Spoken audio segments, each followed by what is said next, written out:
आपको क्या लगता है ब्राह्मण अंधा है या ब्राह्मण मूर्ख है या ब्राह्मण अपना अहित नहीं समझता?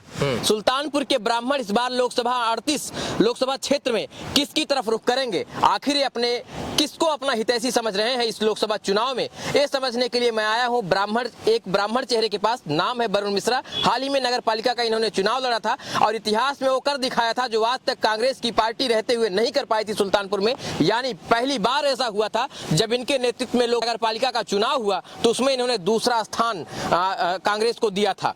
ब्राह्मण क्या सोच रहा है इस बार 38 लोकसभा में? ब्राह्मण इस बार भारतीय जनता पार्टी के साथ नहीं है, ये इस बात की गारंटी है।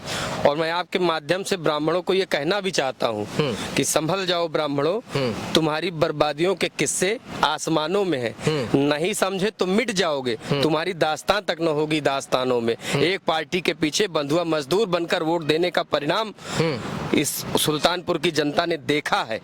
मैं आपके माध्यम से ये अपील करूंगा कि वोट किसको देना है ये आप तय करिए, भारतीय जनता पार्टी को वोट मत दीजिए, ये मेरी आपसे अपील है। भारतीय जनता पार्टी किसी कीमत पर वोट नहीं देना चाहिए। काहे ब्राह्मणों को डरा रहे हैं आप? नहीं, डराना नहीं है, अब डराना कहाँ है, अब तो अस्तित्व की लड़ाई है, अस्तित्व के लिए जगा रहा हूँ, डरा नहीं रहा हूँ, जगा रहा हूँ। किसको वोट देना है ये तय करे, उनका काम है, लेकिन भारतीय जनता पार्टी को अगर वोट दिया तो समझ लीजिए कि अपने पैर पर कुल्हाड़ी मार रहा है ब्राह्मण। ये इतना ही कहना है मुझे। ऐसा क्यों लगता है आपको? अरे बहुत ऐसी दुर्दशा ब्राह्मणों की इस सरकार में है, भारतीय जनता पार्टी की सरकार में, कि वो न मुंह से कही जाती है और न दिल से स्वीकारी जाती है। अगर ब्राह्मणों को सुरक्षित रहना है, अपना अस्तित्व बचाए रखना है, तो यही वक्त है भारतीय जनता पार्टी को हटाने का, एक मौका है भारतीय जनता पार्टी को सुल्तानपुर से हटाने का।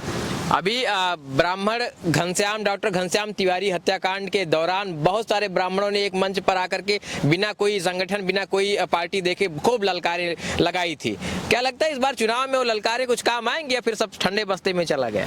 नहीं, देखिए, जो भी कद्दावर ब्राह्मण होगा, जिसके अंदर वास्तव में ब्राह्मण रक्त होगा, वो भारतीय जनता पार्टी को दंड जरूर देगा, और चाहे कुछ करे चाहे ना करे। मुझे लगता है और मैं जानता भी हूँ कि इस बार ब्राह्मण भारतीय जनता पार्टी को तो नहीं चुनने जा रहा है। ब्राह्मण भारतीय जनता पार्टी ये कहती है कि हमने ब्राह्मण चेहरा पाठक जी को उप मुख्यमंत्री बना दिया, ब्राह्मणों का असली सम्मान हमने किया है। बस 2 लाइन कहूंगा, आप समझ जाएंगे। बड़ा हुआ तो क्या हुआ, जैसे पेड़ खजूर, पंछी को छाया नहीं, फल लागे अति दूर। हमारी बिरादरी के लोगों को नेता क्यों बनाया जाता है? इसलिए बनाया जाता है कि जब बिरादरी के लोगों को संकट आए तो आप वो आवाज बनकर वहाँ, जो हम यहाँ नहीं कह सकते, वो आप लखनऊ में कह सकते हैं। ब्रजेश पाठक जी को 12 दिन लगा 150 किलोमीटर की दूरी तय करने में। आपको क्या लगता है ब्राह्मण अंधा है या ब्राह्मण मूर्ख है या ब्राह्मण अपना अहित नहीं समझता? इस बार उसी बात का जवाब ब्राह्मण भारतीय जनता पार्टी को देने जा रहा है। याद रखिए, लिख लीजिए इस बात को। इंडिया गठबंधन से निषाद बिरादरी के प्रत्याशी को उतार दिया, क्या लग रहा है इस बार कुछ वहां से ब्राह्मणों का हित होगा? अगर भारतीय जनता पार्टी के पास ब्राह्मण नहीं जाता है तो भारतीय जनता पार्टी से क्या हित होता है? हम ये क्यों देखें कि हमारा हित होगा कि नहीं होगा?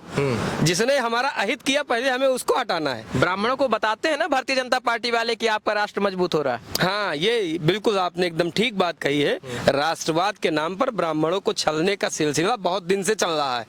10 साल छल लिया इन्होंने, अब नहीं छल पाएंगे। ब्राह्मण भी समझदार है, उसके भी चक्षु हैं, वो देख रहा है, घटनाओं को समझ रहा है। जिस तरह विजय मिश्रा को जेल में लगातार रखा गया है, जिस तरह विनय शंकर तिवारी पर छापे पड़ रहे हैं, जिस तरह विनोद उपाध्याय को गोरखपुर से लाकर यहाँ मारा गया सुल्तानपुर में, उनका इनकाउंटर किया गया, जिस तरह से खुशी दीवी के 24 महीना जेल में रखा गया। आपको क्या लगता है ब्राह्मण मूर्ख है? सब समझता है, सब जानता है और इस बार जवाब भी दे रहा है। जवाब कैसे देने वाला अंत में? देखिए, ब्राह्मण बहुत सहनशील सहृदयी होता है, वो मार काट करके जवाब नहीं देगा। वो तो इस बार बटन दबाएगा और भारतीय जनता पार्टी को भगाएगा। मतलब वोट की चोट करने वाला? निश्चित, 100%। धन्यवाद सर बात करने के लिए। बहुत बहुत धन्यवाद। तो इस बार ब्राह्मण का हितैषी कौन होगा 38 लोकसभा क्षेत्र सुल्तानपुर में, ये तो आने वाले वक्त में पता चलेगा। लेकिन मेरे साथ बातचीत कर रहे थे नगर पालिका से प्रत्याशी रह चुके हैं और इन्होंने बहुत शानदार चुनाव यहाँ से लड़ा था और ब्राह्मणों की आवाज भी समय समय पर बनते रहे वरुण मिश्रा जी। अब इनके वक्तव्यों में कितनी सच्चाई है और इनके वक्तव्य कितना बदलेंगे हकीकत में, ये तो समय के गर्भ में